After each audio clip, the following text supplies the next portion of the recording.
ganda ng sinabi dito, pakinggan mo.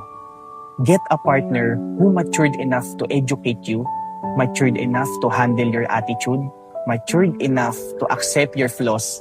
Remember, looks are everywhere, but a person with good mindset is rare. Hindi mo kailangan ng partner na maganda at gwapo lang. Madali lang yan. Kahit saan meron yan. Ang kailangan mo, yung partner na may emosyon at may utak. Yung kaya kang i-correct at hindi ka ito-tolerate sa mga kamalian mo. Yung kayang harapin yung attitude mo.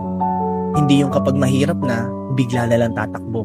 At higit sa lahat, yung tatanggapin ka. Tatanggapin ka hindi dahil perpekto ka, kundi dahil alam niya yung flaws mo. Real talk, huwag kang mamuhay sa fantasy na iniisip mo pagdating sa relationship, sweet at puro kilig lang. Dahil kung sa kilig lang yung babasihan mo, hindi yun ang totoong relasyon. Kung puro itsura lang yung hahanapin mo, kukupas rin yan. Pero kung hahanapin mo yung partner na may maayos na attitude at mindset, yan ang tunay na bumubuo ng relasyon. Kaya kung may pipiliin ka na partner, dapat yung partner na pinapatalino, pinapagaling at ginaguide ka. Hindi yung partner na hahayaan kang hindi umusad.